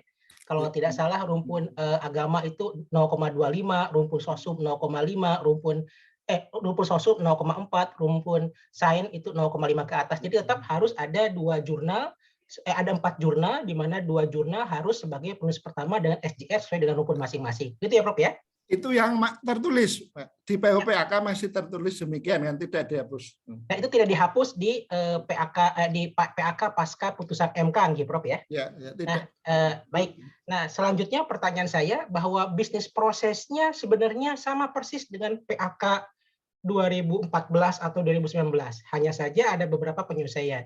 Karena begini, Prof, informasi yang sudah beredar itu yang penting jurnal Scopus atau Sinta 2, karena tadi ya redaksi garis miring itu loh, Prof, yang agak membuat memang itu ini juga kebetulan waktu itu sayang sekali saya juga pas pilihan rektor itu tidak tahu ini apa ininya prosesnya. Dan sesuai dengan materi yang kami terima itu direncanakan untuk LK itu diurus di level universitas, tidak ke level Dikti, tapi Dikti yang mengeluarkan surat keputusan LK-nya, gitu ya Prof ya? Jadi ini Pak Herdis tadi kan sudah saya sampaikan berkaitan dengan teknis ini kan regulasi kita yang masih kita miliki itu kan Permen Pan RB 17 2013, Junto nomor 46 tahun 2013. Kemudian keputusan bersama BKN dengan Kemendikbud dan Permendikbud nomor 92 tahun 2014. Nah, di sana itu dinyatakan secara eksplisit ada tim penilai kementerian dan tim penilai perguruan tinggi atau LLDikti.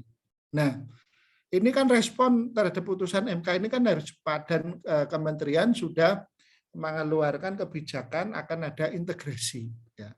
Nah, yang langkah-langkah yang diambil ini sebenarnya nanti akan ada integrasi menjadi tim PAK nasional. Ya. Tim PAK nasional ini direkrut dari tim PAK kementerian sekarang yang eksis ini, kemudian tim PAK yang diusulkan oleh perguruan tinggi atau LLDikti. Ya. Ini nanti ada rekognisi kompetensinya melalui Bintek PAK nasional dan diberi sertifikat.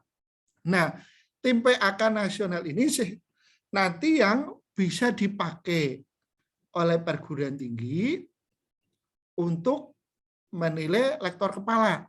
Ya, jadi bisa ngambil dari timnya sendiri, perguruan tinggi, atau mengambil di tempat lain.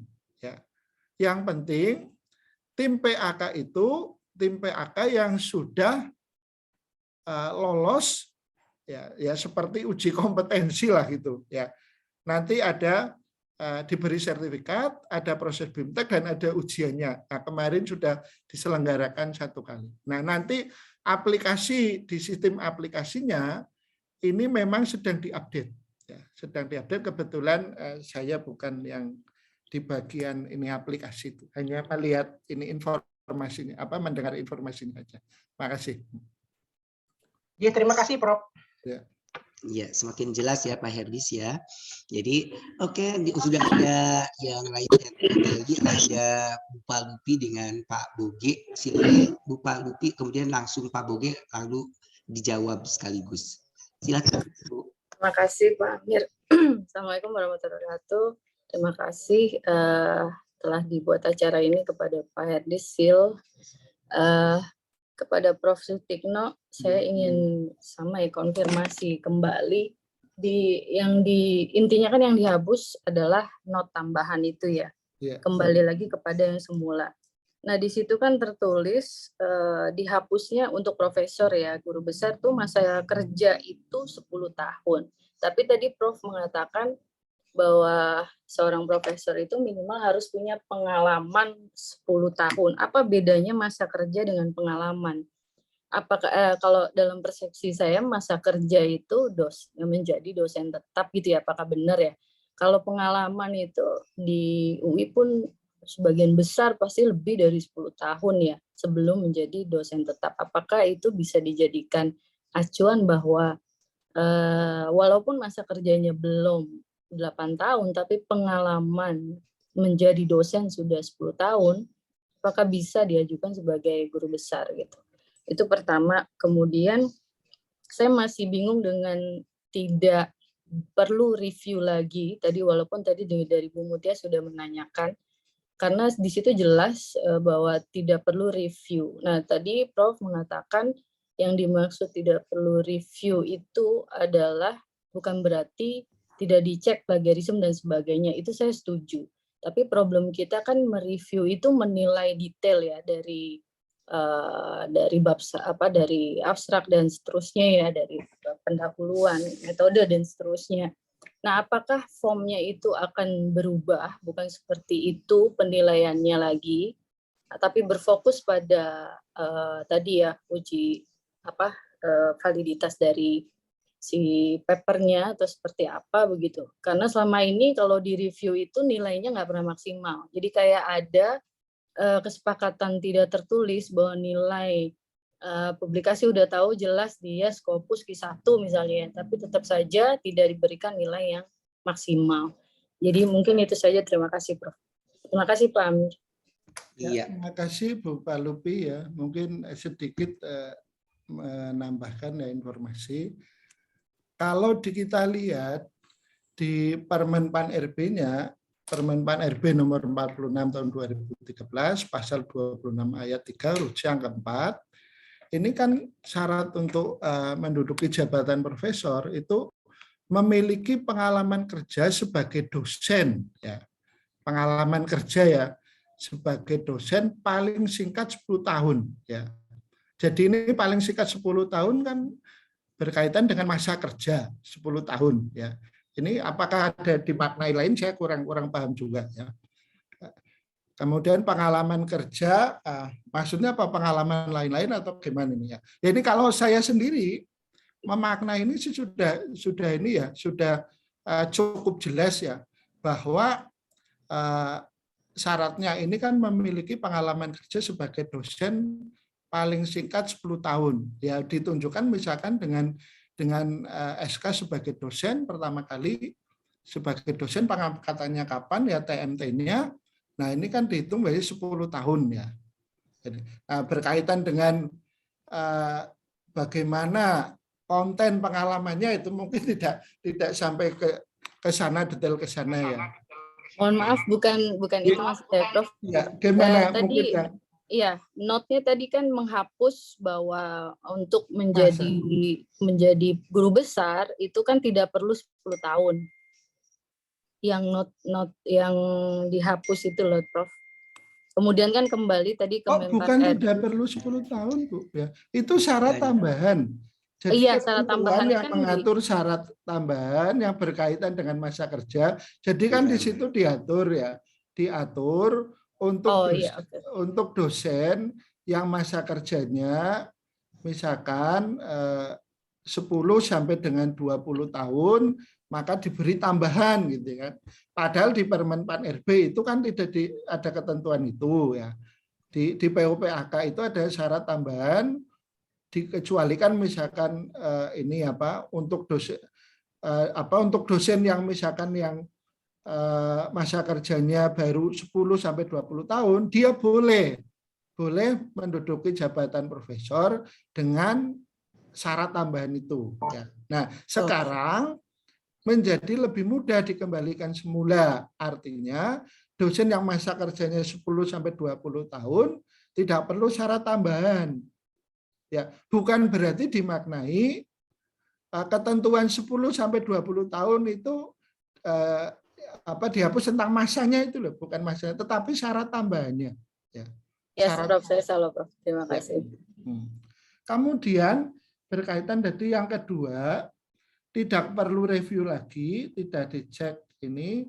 Nah, ini di surat edaran itu sudah ini dijelaskan substansi atau konten-konten atau hal-hal yang akan dicek sebagai dasar untuk penilaian. Ya.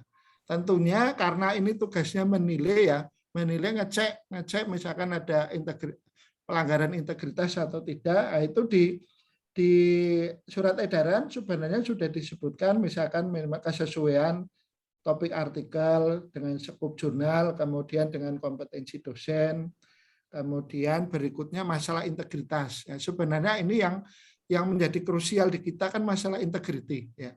Ya. Ini lebih simpel dibanding yang dulu, misalkan rambu-rambunya itu terlalu ini luas yang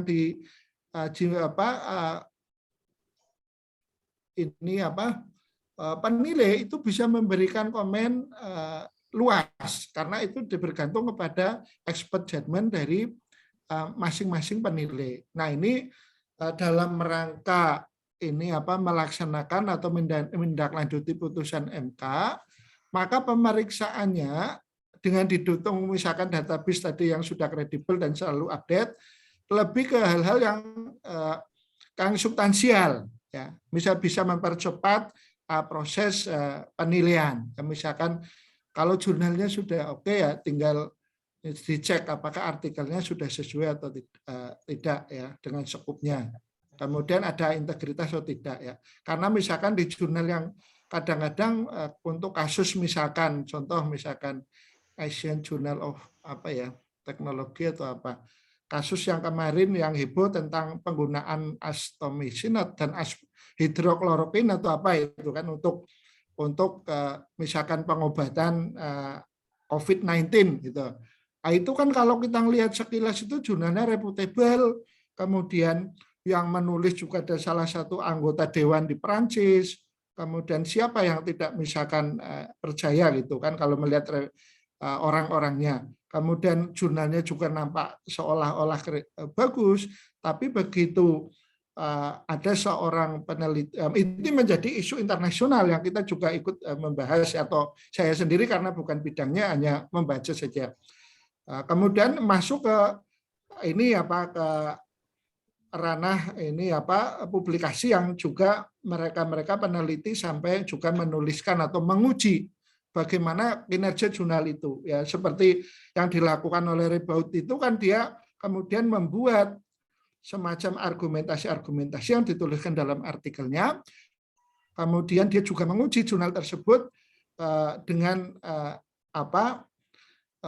cara-cara untuk membuktikan bahwa jurnal itu tidak kredibel, ya, tidak correct and legitimate, ya. Dan ternyata terbukti, misalkan data-data yang disampaikan sebenarnya tidak valid, yang dibuat oleh Rebout itu memang sengaja dibuat demikian untuk menguji apakah direview atau tidak. Ternyata memang betul tidak direview dengan baik, ya. Sehingga dalam tulisannya Rebout menyatakan bahwa ternyata jurnal yang menerbitkan tentang astomisin atau dan hidroklorokin untuk penyembuhan COVID-19 itu memang tidak kredibel itu. Nah, yang demikian itu sebenarnya ini kan juga dulu itu dilakukan oleh tim penilai sangat ketat, ya.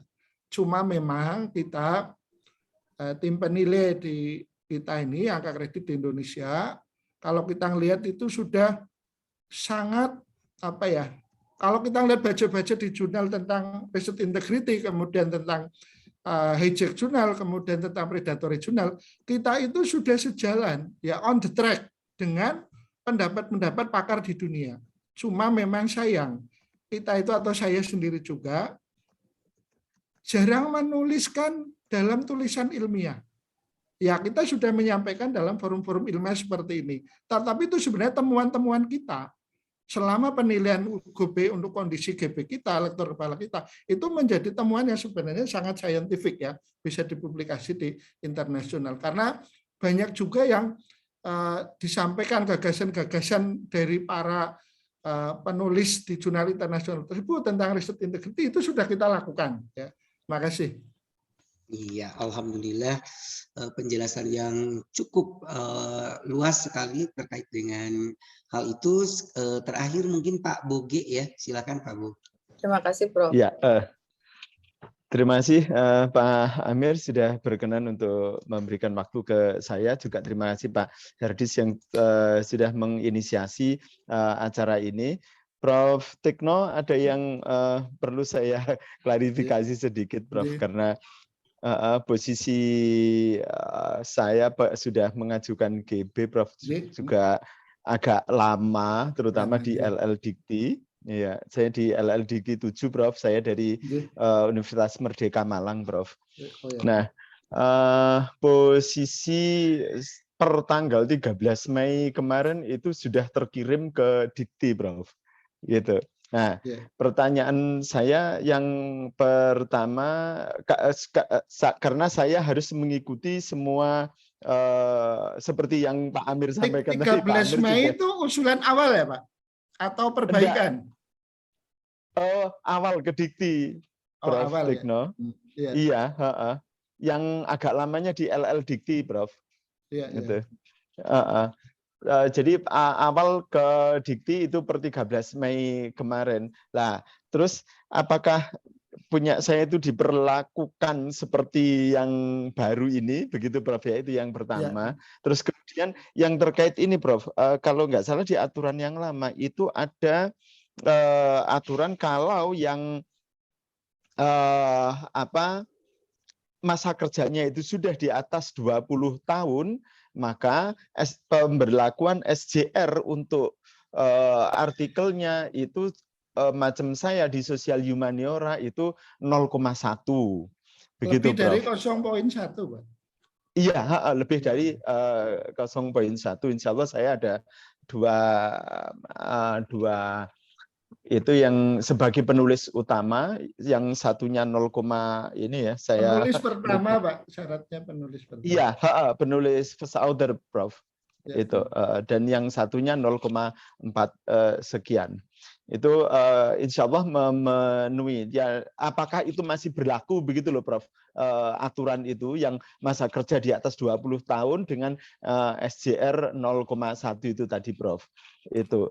Nah, terus kemudian yang terakhir, Prof, yang ingin saya tanyakan, kalau misalnya punya saya per 13 Mei kemarin itu sudah masuk ke Dikti, kira-kira untuk biasanya, Prof ya, untuk penilaiannya di tim reviewer itu berapa lama, terus kemudian pemberlakuannya terhadap aturan yang baru ini seperti apa? Begitu, Prof. Terima kasih, Prof. Tikno, atas penjelasannya. Ya, terima kasih Pak Boge ya dari UNER. Ya, memang mungkin banyak pengusul yang khawatir ya Pak dengan lakukan ini. Jadi ya semoga saja karena ini pada masa ini sampai dengan 30 ya, kalau enggak 31 bulan ini sampai dengan 30 berarti 30 Juni, Prof. Ya. Itu ditutup ada proses itu. Akselerasi, Pak. Ya. Iya. Ada proses akselerasi penilaian usulan LK maupun GB. Ya. Nah, kita hasil BIMTEK kemarin itu ada 120-an tim penilai baru. Itu juga sedang ditugasi. Ya. Jadi berkaitan dengan usulan Bapak, ya. Semoga itu sudah diploting, ya. Apakah di tim ini, tim yang baru yang ditugasi percepatan, karena dengan hasil BIMTEK kemarin maka jumlah tim penilai itu menjadi 2 kali lipat, ya. Tentunya kapasitas untuk ininya penilaiannya itu menjadi meningkat juga ya, terduplikasi ya. Semoga saja Pak, semoga saja ini. Nah, kemudian berkaitan dengan apakah Bapak diperlakukan yang baru, itu sebenarnya kalau Bapak masa kerjanya sudah lebih dari 20 tahun, itu kan tidak terpengaruhi ya. Dari dulu itu tidak masalah dengan ketentuan syarat tambahan 10 sampai 20 tahun. Karena masa kerjanya itu sudah lebih dari 20 tahun, syarat publikasinya adalah jurnalnya terindeks Scopus dengan SJR lebih dari 0,1 sebagai penulis pertama. Tentunya dulu maupun sekarang dengan kebijakan baru Bapak tidak terpengaruh, ya, tidak masalah. Kemudian semoga saja yang dimiliki Bapak ini 2 jurnal JIB-nya ini memang correct and legitimate, Pak. Ya.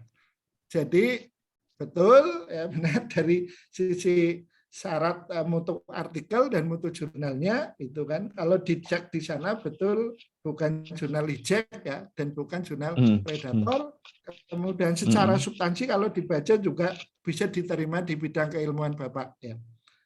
Kemudian apakah nanti misalkan atau berapa lama misalkan, ini kan sebenarnya sudah ada SOP-nya Pak. Jadi pengalaman teman-teman saya ini, kebetulan saya menjadi ketua tim PAK juga di Universitas Negeri Semarang. Ya. Dulu sebelum saya menjadi tim PAK itu, rapat aja kadang-kadang 3 bulan sekali, ya, atau lama gitu. Sekarang kita ubah, begitu ada usulan dari dosen, ya, maka saya minta ke teman-teman kesepakatan ini di tim. 1 minggu itu penilaian harus selesai. Ya. 1 minggu harus selesai. Kalau tidak selesai, kita alihkan ke penilai lain. Nah, kemudian kebijakan ini juga didukung oleh Senat.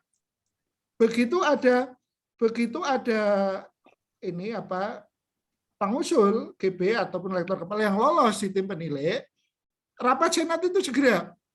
Ya, bisa bulan itu juga rapat Senat segera dilakukan, termasuk di komisi juga, sehingga proses di universitas itu sangat cepat, ya, sangat cepat. Nah, di Dikti itu juga cepat, Pak, Bapak Ibu sekarang itu. Jadi itu maksimal misalkan 55 hari itu sebenarnya sudah terbit SK. Kalau ya memang syarat administrasinya itu lengkap, karya ilmiah itu yang tadi correct and legitimate itu, Pak, ya. Itu. Iya. Kalau itu, jadi di tempat kami itu ini banyak ya. Ini besok akan pengukuhan 7 kayaknya, 7 profesor. Itu kemarin ada yang ya nggak sampai sebulan. Kadang-kadang di selancar itu sudah tetapkan angka kreditnya gitu kan. Udah tahap penetapan angka kredit. Itu kadang-kadang yang terjadi sesungguhnya udah lebih cepat dari itu, Pak.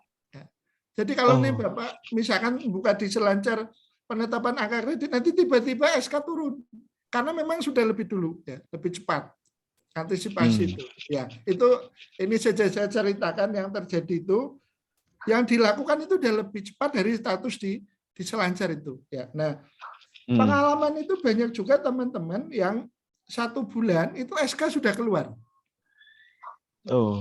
Ya, jadi sekarang prosesnya cepat, ya, lebih cepat. Ya, ini. Nah, harapan kami itu Bapak memang ini sudah diplot. Ya. Jadi begitu disubmit dari LL Dikti itu sudah diplot oleh kementerian. Nah, nanti kalau seandainya misalkan ternyata belum diplot di periode ini, jadi lama. Bapak nanti segera Pak Bugeni LL Dikti untuk minta segera diplot penugasan. Ya. Jadi kami juga lakukan memantau teman-teman yang di universitas kami, yang terutama yang perbaikan. Kalau perbaikan kadang-kadang mutar itu siklusnya, kadang-kadang antri gitu. Nah, makanya perlu dihindari perbaikan ini. Nah, kalau antri itu kadang-kadang plottingnya menjadi lebih lama. Nah, kalau lama ini biasanya saya minta tolong ke pimpinan perguruan tinggi di tempat kami untuk kontak di kementerian untuk segera diplot, gitu kan. Nah, ini karena mungkin banyak atau gimana saya sendiri enggak terlalu detail lihatnya informasi karena enggak punya akses itu, ya.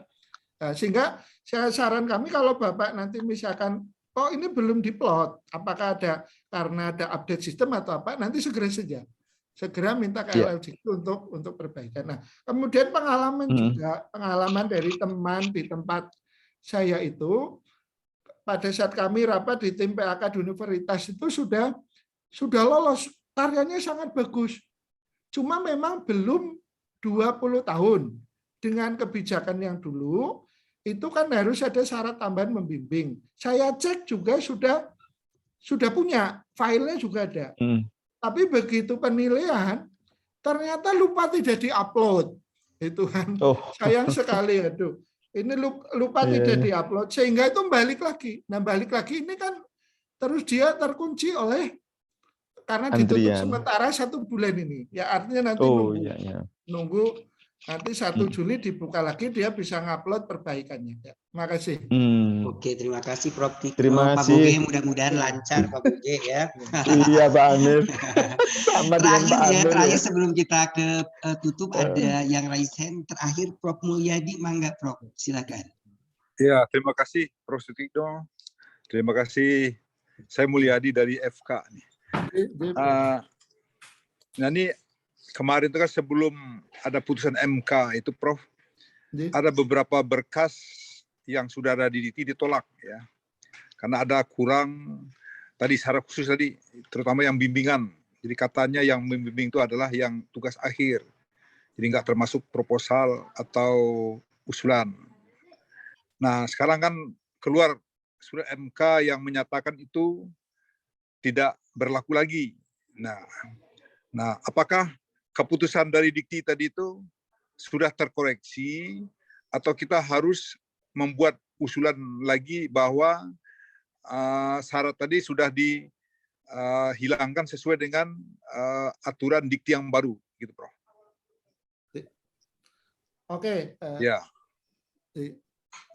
Jadi ini Pak Prof. Mulyadi mohon izin untuk memberikan menambahkan sedikit ya tentang berkaitan dengan syarat tambahan. Jadi untuk syarat tambahan membimbing tugas akhir, kemudian atau sebagai reviewer di 2 jurnal internasional bereputasi atau sebagai penguji gitu kan. Nah, dengan adanya kebijakan baru ini otomatis itu kan kalau kemarin dikembalikan ya sebenarnya kan tidak ada yang ditolak, Pak. Dikembalikan. Ya. Sejauh yang pengusul itu masih mau mengajukan kan masih boleh gitu kan. Jadi ini kalau itu dikembalikan itu dengan aturan baru kan berarti dia sudah memenuhi syarat nih, Pak. Karena syaratnya itu sudah dibatalkan berarti kalau yang bersangkutan memang memilih opsi untuk mengajukan saja kembali tanpa menambahi atau membetulkan syarat bimbingan itu, saya pikir tidak masalah, sudah memenuhi. Tapi kalau yang bersangkutan memang memilih opsi untuk menambahi bimbingan, ya itu bagus juga sih. Itu kan mencerminkan ini profilnya sebenarnya, kelayakan guru besarnya, ya, profil dia kinerjanya. Ya. Jadi kalau akan diajukan kembali, silakan saja Pak. Ya. Diajukan misalkan karena syarat untuk membimbing, syarat tambahan ya. Semua syarat tambahan ini kan sudah tidak diberlakukan ya. Terima kasih. Ya, jadi kita tinggal buat surat lagi aja, Prof ya. Jadi bahwa yang syarat yang ini sekarang udah nggak berlaku untuk aturan yang baru ya. Ya. Terima kasih, Prof. Sutrisno. Sami-sami.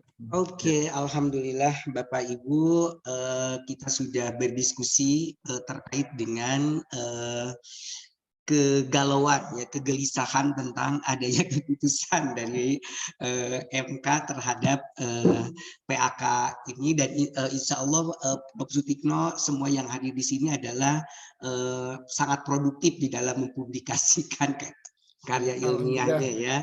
Jadi ini dari berbagai perguruan tinggi seluruh Indonesia dengan seleksi yang begitu ketat yang dilakukan oleh Universitas Indonesia, sehingga kita bisa bersilaturahmi yang sangat luar biasa dari berbagai latar belakang yang berbeda tetapi satu tujuan sama dengan Bhinneka Tunggal Ika. Prof. Sutikno, terima kasih sekali atas waktu yang sudah diberikan kepada kami bersama. Mudah-mudahan ini semakin jelas dan semakin bisa memotivasi untuk mempunyai impian untuk diwujudkan menjadi guru besar gitu ya, sesuai dengan bidang kepakarannya. Pak Herdis tetap semangat. Pak Herdis ini sangat luar biasa, Prof. Sutikno. Jadi beliau sangat produktif, tetapi pengalaman kerjanya kurang dari 10 tahun. Mudah-mudahan ini juga akan menjadi lebih bersemangat kembali ya. Akhirnya Amir yang bertugas mengucapkan mohon maaf atas segala kehilapan dan kekurangan, karena sesungguhnya kesempurnaan hanyalah milik Allah Subhanahu wa taala. Sekali lagi terima kasih. Alhamdulillahirabbil alamin. Assalamualaikum warahmatullahi wabarakatuh. Waalaikumsalam. Terima kasih, Prof. Assalamualaikum warahmatullahi. Terima kasih Kang Herdis semuanya. Ya, ditunggu materinya aja ya, Prof, yang tadi biar kita berikan. Iya. Oke, terima kasih. Izinnya. Iya. Ya. Mohon izin untuk live Bapak Ibu. Iya. Terima kasih, Prof. Sutikno. Semoga pada lancar. Amin.